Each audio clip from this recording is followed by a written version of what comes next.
Akala ng lahat na isa lang siyang ulilang nag-iisa, pero nagbago ang buhay niya nang malaman niyang ang kanyang childhood crush ay isa palang napakadelikadong spy at pakakasalan siya. Masaya noon si Asano bilang bata, pero nagbago ang lahat ng isang araw ay mamatay ang buong pamilya niya sa isang trahedyang aksidente sa kotse. Siya lang ang nakaligtas, puno ng sugat at benda.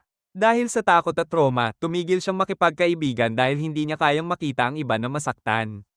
Ang tanging taong nanatiling nasa tabi niya ay ang kanyang kababata. Si Miss Ami Yoke, ang nag-iisang taong kinakausap niya. Lumipas ang ilang taon at pareho na silang nasa high school. Pero kahit isang buwan na silang may klase, ayaw pa rin ni Esono makipagkaibigan. May tatlong lalaki na araw-araw siyang inaanyayahang makisama at maging kaibigan pero lagi niya silang tinatanggihan.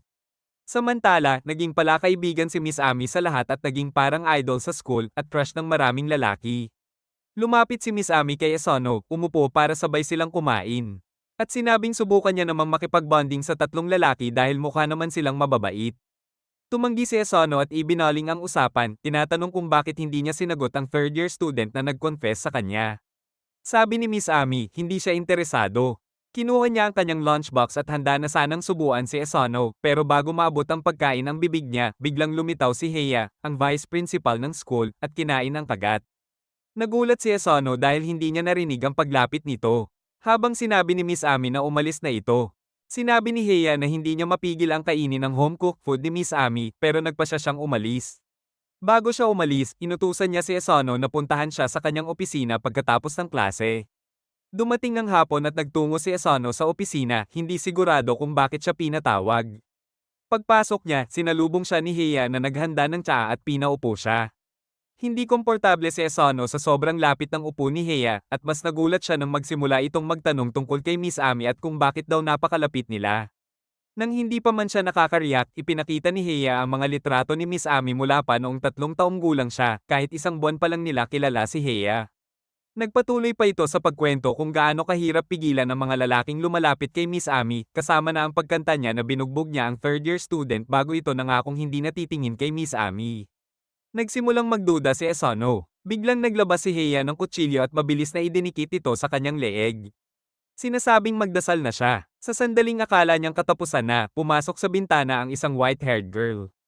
Pinigilan niya si Heya at gumamit ng flashbang para makatakas sila ni Esono. Pagmulat ni Esono makalipas ang ilang sandali, gabi na at napapalibutan siya ng mga taong hindi niya kilala. Umatake ang social anxiety niya at tumakbo siya diretso sa pader, hindi alam kung nasaan siya. Sinabi ni Miss Ami na huwag siyang mag-alala dahil mga kapatid niya ang mga taong nasa paligid at nasa Yakira House sila. Ipinakilala niya ang lahat, ang white-haired girl ay si Fuda, ang green-haired guy ay si Shinzo, ang pink-haired girl ay si Shen, ang may fur ay si Kino, at ang naka-bucket ay si Nana.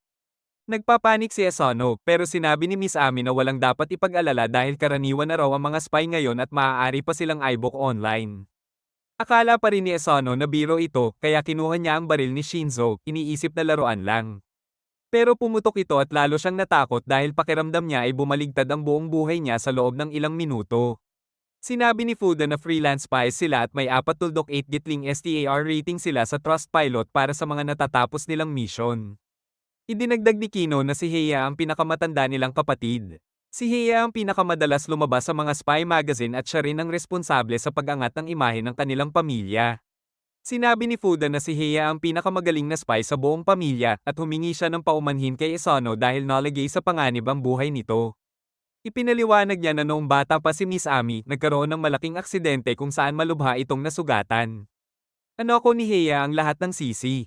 Mula noon, naging sobrang tutok si Heya sa tungkulin niyang protektahan ng kapatid anuman ang mangyari. Sa kabila nito, hindi niya ginagalaw si Esono dahil kababata nila ito. Ngunit nagbago ito nang makatanggap sila kamakailan ng online tip sa Twitter tungkol sa planong pagpatay kay Miss Ami.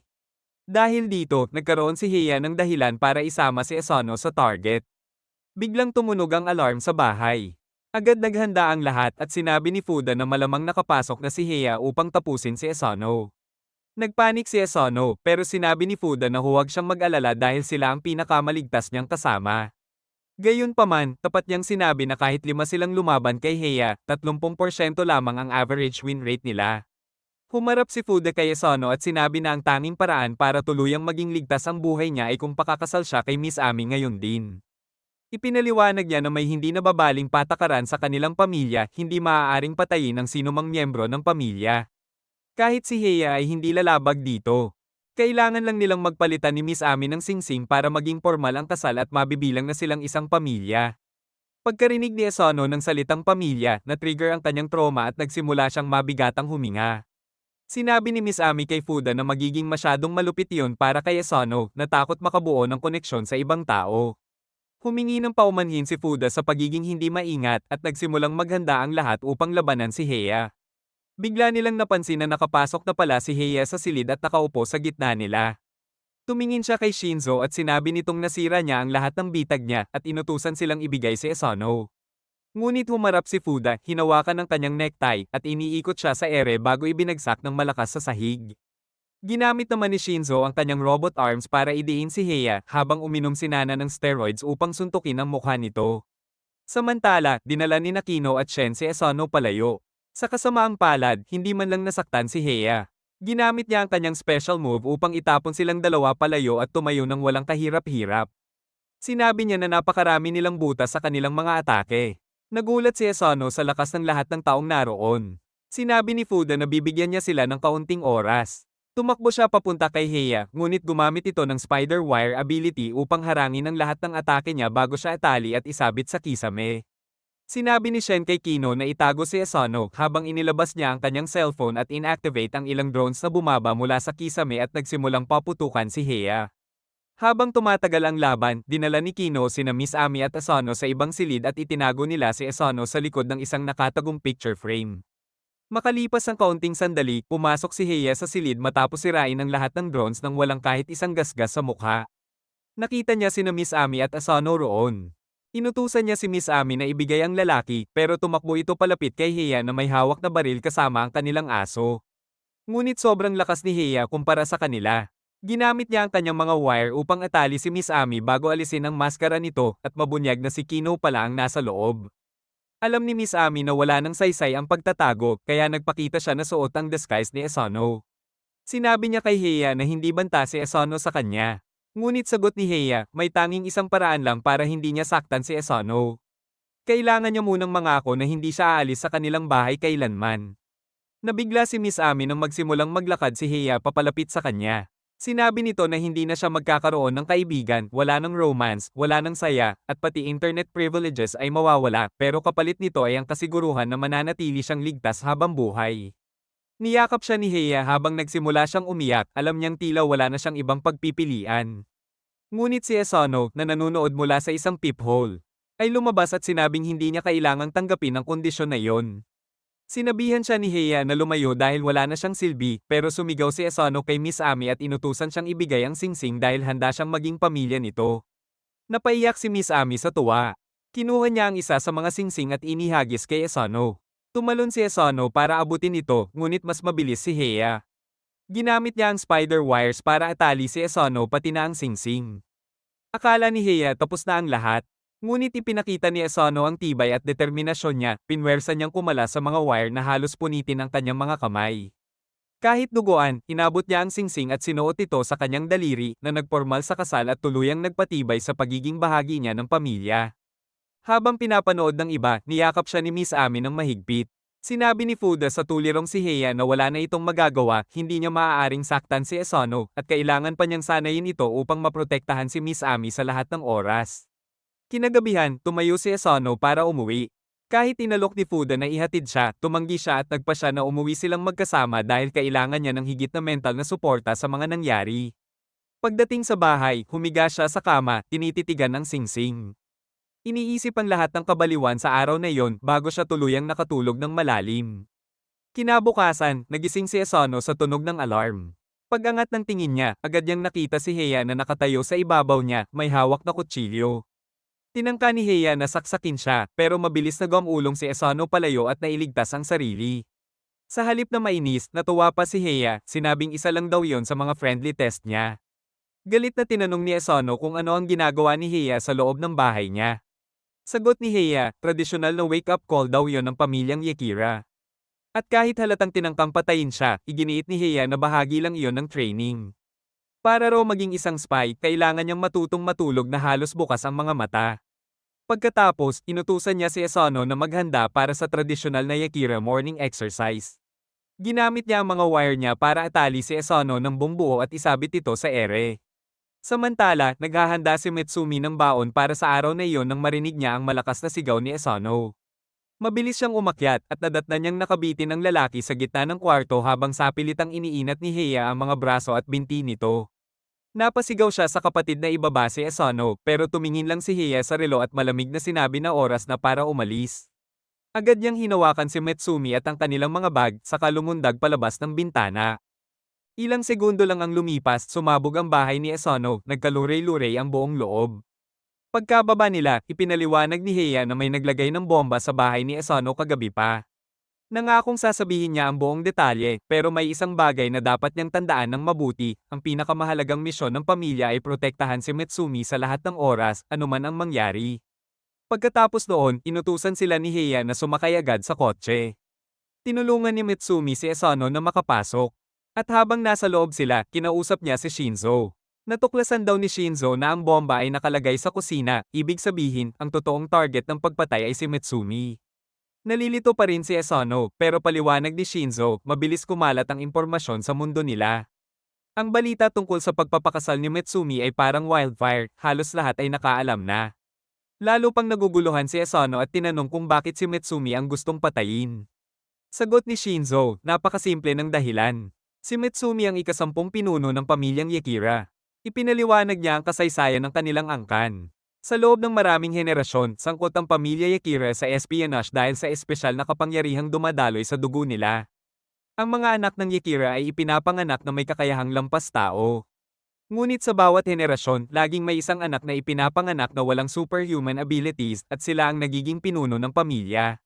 Dagdag pa niya, kahit walang kapangyarihan ng pinuno, siya lang ang may kakayahang magluwal ng susunod na henerasyon na may superhuman abilities. Kung mawawala ang head of family, tuluyan ang mawawala ang bloodline ng Yakira at ang kanilang mga kakaibang kakayahan. Dahil dito, si Mitsumi ang lehitimong pinuno at tanging pag-asa ng kanilang linya. Hindi maitago ni Heya ang inis dahil sa tingin niya, nakakainis isipin na ang isang tulad ni Asano ang napangasawa ng taong pinakamahalaga sa kanilang pamilya. Dahil sobrang tanda at tanyag ang angka nila, napakarami nilang kaaway na gustong burahin ang pamilyang Yakira at ang pinakamadaling paraan ay patayin si Mitsumi. Habang nagsasalita pa si Heya, may biglang lumapit na kotse mula sa likuran nila. May mga taong nagkarga ng rocket launcher at agad itong pinaputok sa kanila pero naiwasan iyon ng driver sa huling segundo. Napasigaw si Asano sa takot samantalang si Heya ay kalmado lang kahit pinagbabaril na ang sasakyan nila ng sunod-sunod na machine guns. Sinabi ni Heya kay Asano na huwag mag-alala dahil bulletproof ang kotse, sa kanya inutusan ng driver na bilisan pa ang takbo. Lalo silang hinabol ng mga kalaban, ngayon may dalang mas malakas na machine gun at walang habas na pinapaputukan ang limo habang si Heya ay umiinom lang ng tsaa na parang wala lang nangyayari.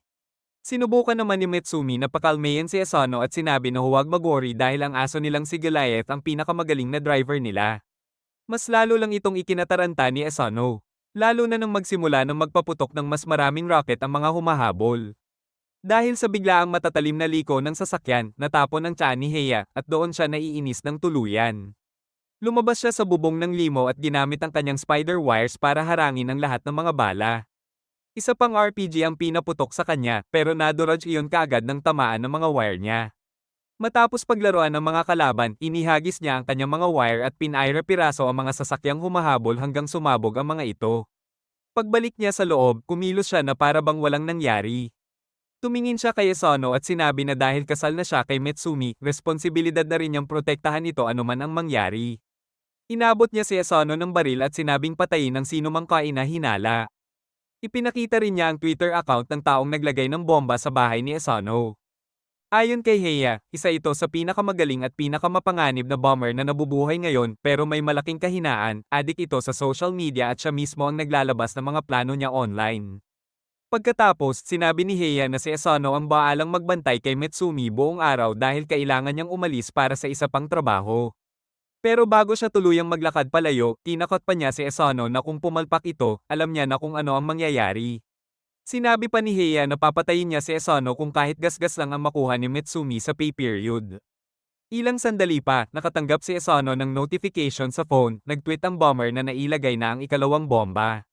Nagmasid siya sa paligid at nakakita ng anino na dumadaan sa koridor, kaya dali-dali siyang tumakbo papunta sa infirmary.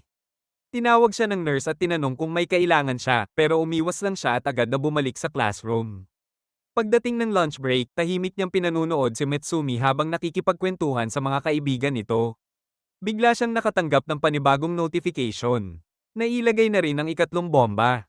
Napaupo siya sa pagkadismaya at doon niya na-realize kung gaano kabigat ang buhay na pinagdadaanan ni Mitsumi araw-araw.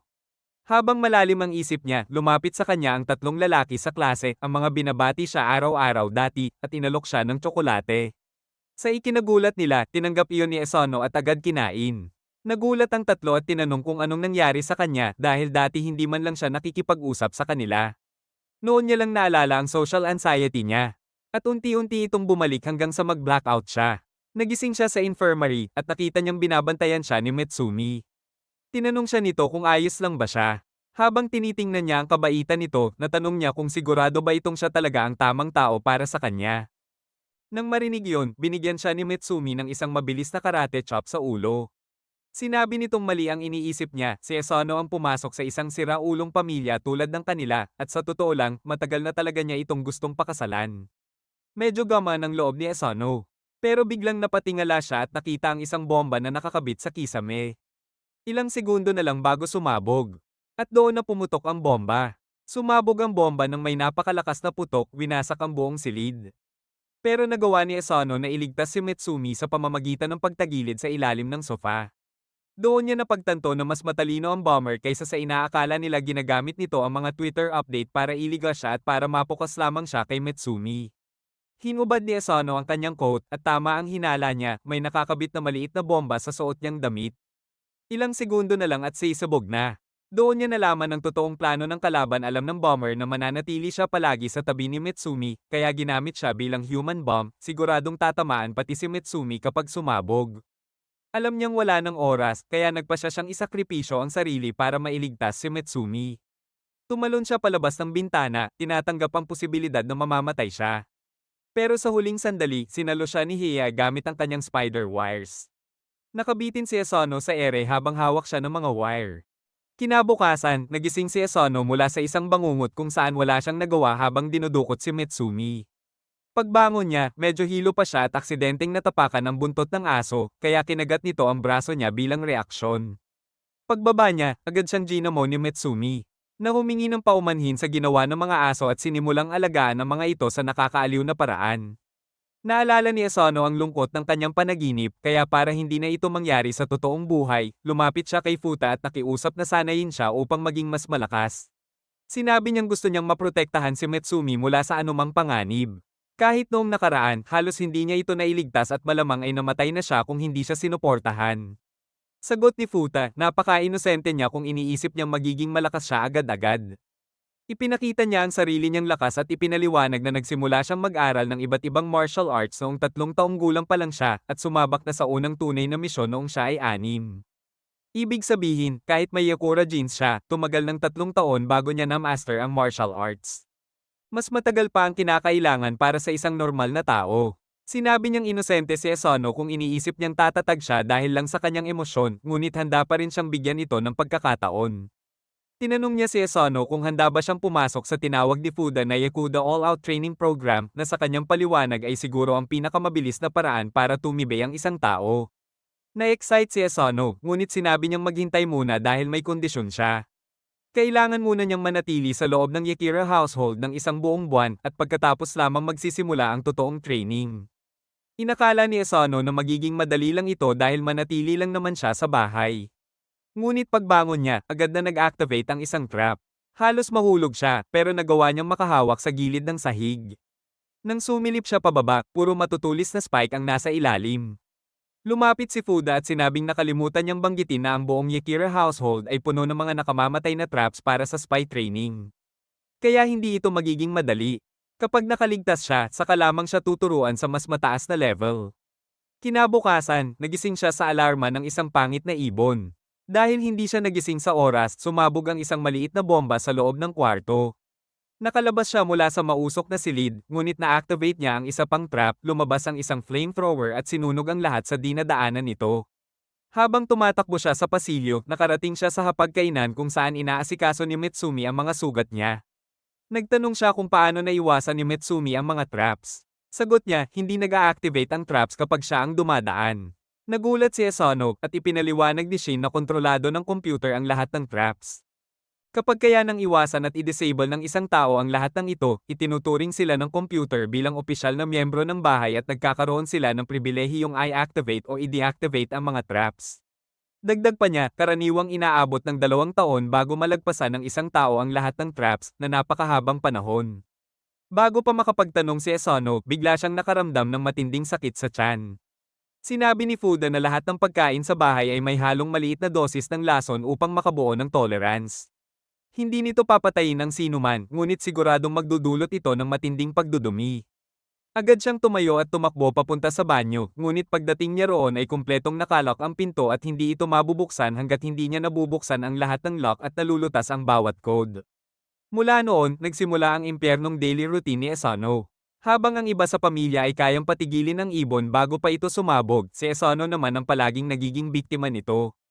Ang refrigerator ay ng laser kaya kailangan maging maingat. Pero hindi ito problema kay Shin na gumagamit ng drones para kunin ang kailangan niya o kay Futa na nagagamit ang superhuman speed para makakuha ng inumin. Ngunit si Asano, na-trigger niya ang trap at lumabas ang mga makina na agad nagpapaputok ng bala. Para buksan ng TV, kailangan niyang gumamit ng baril at tamaan ng power button ng remote.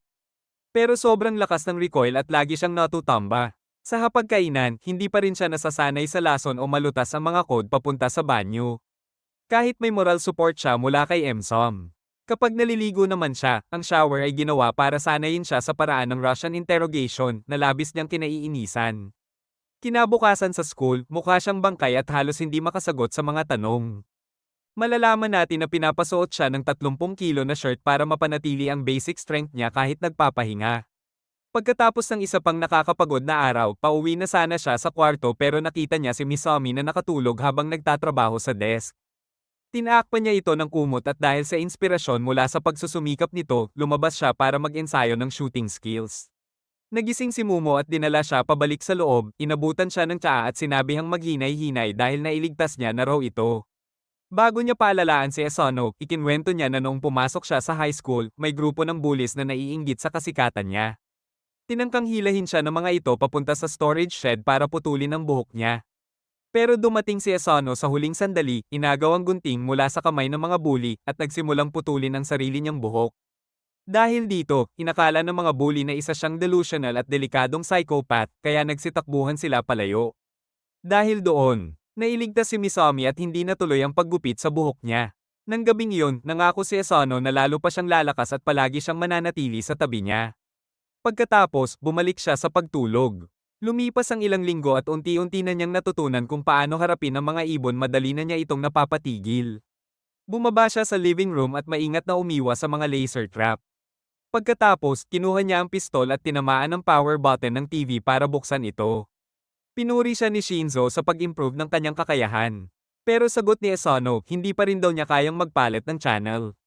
Sa sandaling iyon, dumating si Shin at inabot kay Shinzo ang progress report ni Asano mula nang tumira siya doon. Maya-maya, tinuruan naman siya ni Tubhead kung paano makatakas mula sa poison gas trap. Kaya na rin niyang mabuhay sa basic poison food, pero nang subukan niya ang gatas, agad siyang nagsuka at tumakbo papunta sa banyo na naman para lang ma-stock ulit dahil sa lock codes. Bigla nilang napansing may mali at nadatnan si Asano na halos nawala ng malay sa sahig. Agad siyang dinala ni Fuda sa infirmary para masuri.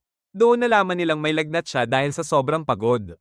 Habang inoobserbahan siya, may napansin si Fuda.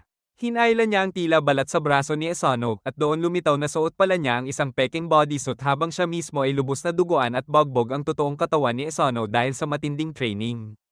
Ayaw niyang mag-alala si Mitsumi kaya pinagawan niya ng bodysuit kay Furry para matakpan ang mga pasa at sugat niya. Habang ginagamot siya ni Buckethead, sinabi nitong kamangha-mangha ang naging resulta niya, mga resulta na hindi maaabot kung hindi niya literal na tinodo ang sarili sa hangganang parang mamamatay na. Pinayuhan siya nitong maghinay-hinay muna at inabot sa kanya ang isang librong tungkol sa coding. Kailangan daw niyang nakabed rest hanggang mabasa niya iyon ng buo, doon lang siya muling papayagang bumalik sa training. Isang linggo ang lumipas at sa wakas ay nagawa na niyang makrak ang lock ng banyo. Nagdiwang ang lahat pumasa na siya sa Yakira House Member Test at opisyal ng kinilala ng computer bilang miyembro ng bahay. Pero agad na napalitan ng takot ang saya nang ilabas ni Shinzo ang isang 100 kilo shirt sabay sabi na pwede na nilang taasan ang intensity. Nabukasan, nagluluto ulit ng almusal si Mitsumi habang pumapasok si Asano sa kusina pero nahuli siya ni Mitsumi na sinusubukang isuot ang underwear niya. Tiningnan siya nito na para bang isang weirdo at sinabing pwede na niyang ayusin ang kakaibang pantasya niya dahil kahit ganoon pa man, hindi naman daw siya makikipag-divorce sa kanya. Agad namang nag-explain si Asano na hindi iyon ang iniisip niya, nag-e-ensayo lang daw siya ng disguises. Biglang may lumitaw na isang magandang babaeng blonde sa pintuan at nagtanong kung ayos lang ang lahat. Hindi kilala ni Asano kung sino siya, pero agad siyang nakilala ni Mitsumi si Kingo iyon, naka-disguise. Bigla nitong niyakap at kinulitan si Asano na para bang sinasadya siyang eye-creep out pero agad siyang pinagsabihan ni Mitsumi na tigilan na iyon at tantanan si Asano. Sa sandaling iyon, bigla ring lumitaw si Kingo sa kusina at humingi pa kay Mitsumi ng goodbye kiss bago umalis. Sobra na ito kaya sabay na sinapak ni Mitsumi sa ulo sina Kingo at Asano. Pagkalipas ng ilang oras, nakasalubong ni Asano si Shinzo na paalis para sa isang misyon mag-isa.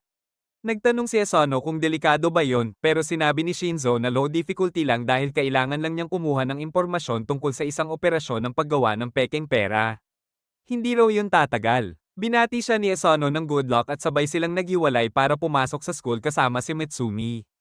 Habang naglalakad papunta sa gusali ng paaralan, may bola na paparating ng sobrang bilis at muntik nang tumama kay Asano.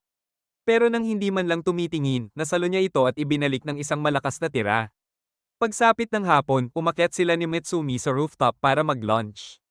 Sinabi ni Mitsumi na baka hindi pa niya napapansin pero malaki na ang inilakas at ginaling ni Asano dahil sa training. Lumalakad na raw siya ng sobrang tahimik kaya tinatawag na siyang ninja ng ibang estudyante.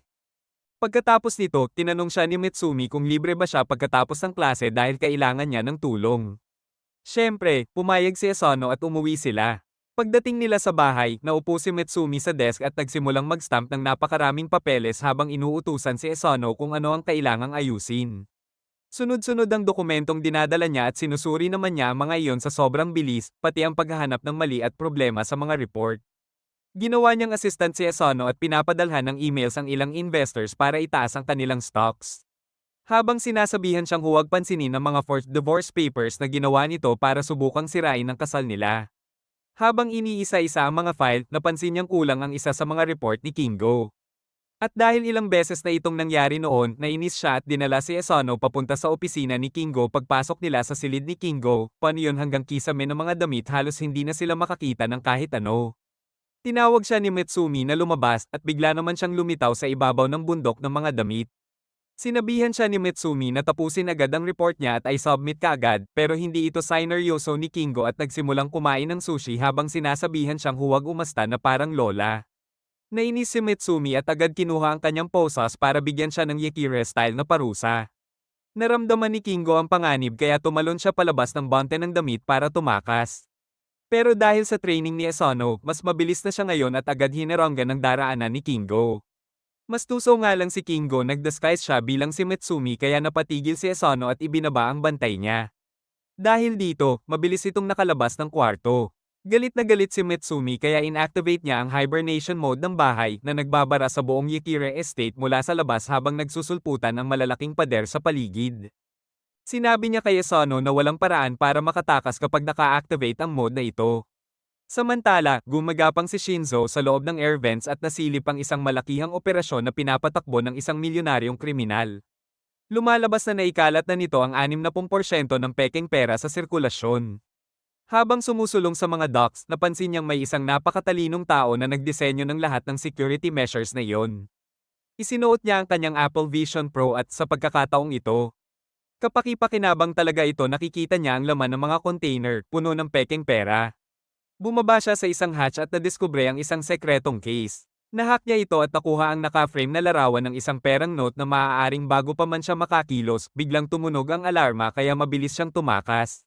Samantala, sa Yakira House, nagsimula ng suriin ni Mitsumi ang bawat kwarto. Pumasok siya sa sarili niyang silid at gumamit ng infrared device para hanapin ang anumang bakas. Pero wala siyang nakita. Namangha si Asano sa dami ng hobby ni Mitsumi habang tinitingnan ang painting na ginawa niya kamakailan. Sunod nilang pinuntahan ng kwarto ni Shin na abalang-abala sa paglalaro ng isang physical game na halatang hindi niya gamay. Pagkatapos, dumiretso sila sa kwarto ni Buckethead na agad nagsabing pasasabugin niya si Kingo kapag nakita niya ito. Pumunta sila sa kwarto ni Kingo at doon nila nakita na ang buong silid ng mga larawan ni Mitsumi. Naisip ni Asano kung paano pa kaya makakatakas si Kingo. Pero sinabi ni Mitsumi na imposibleng makalabas ito habang naka-lockdown ang buong bahay. Hindi nagtagal, dumating ang iba pang magkakapatid para tanungin kung nakita na nila si Kingo. Biglang may narinig si Asano. Paglingon niya, nakita niya ang mukha ni Kingo na nakalapat sa mukha ni Mona Lisa. Doon nila nadiskubreng nagtatago pala siya sa loob ng picture frame. Mabilis na tumakbo si Kingo palayo at lumiko sa isang sulok. Sinundan siya ni Asano, pero bigla itong napasigaw at nahulog. Dali-daling lumapit si Mitsumi at nakita siyang nakahiga sa sahig, hinihimas ang ulo, sabay sabing hinagisan siya ni Kingo ng frame at tumakas papasok sa isang butas sa dingding. Galit na sinabi ni Mitsumi na maaaring nakahanap na si Kingo ng paraan para makalabas sa lockdown mode, kaya mabilis siyang bumalik sa kwarto ni Kingo para tapusin ito. Pero pagpasok ni Asano sa silid, bigla siyang ipinulupot ng posas ni Mitsumi. Sinabi nitong hindi siya tanga at alam niyang si Kingo ang nagdi-disguise na Asano ngayon. Idinagdag pa niya na walang kahit anong paraan para makatakas mula sa Yakira House habang naka-lockdown kaya imposible para kay Kingo na makatakas sa lockdown. Ibig sabihin, malamang ay pinalitan niya ang pwesto nila ni Asano at itinago si Asano, umaasang kapag inalis ni Mitsumi ang lockdown ay saka siya makakatakas. Tinanggap ni Kingo ang pagkatalo at inalis ang maskara. Magkasama nilang hinanap ang papeles na kailangan ni Mitsumi. Kinagabihan, kumain si Asano ng curry na niluto ni Mitsumi at sobrang sarap nito kaya nagtanong siya tungkol sa secret ingredient. Walang pag-aalinlangan na sinabi ni Mitsumi na cyanide yon. Biglang sumama ang pakiramdam ni Asano at nagpaalam para sagutin ang isang tawag. Pagkapik niya ng phone, si Shinzo ang nasa kabilang linya, sumisigaw at humihingi ng tulong. Nag-video call sila at umiiyak si Shinzo habang sinasabing nasabak siya sa isang bar ilan. Pero hindi niya inakalang ganoon karami ang kalaban at naubos na ang bala niya. Wala na rin siyang kahit anong sandata. Ipinaliwanag ni Mitsumi na mahusay si Shinzo bilang spy pero sobrang umaasa ito sa mga armas kaya kapag wala siyang weapon, nagiging sobrang duwag siya. Tinanong niya si Asano kung kaya niyang dalhin ang mga armas kay Shinzo at agad itong pumayag.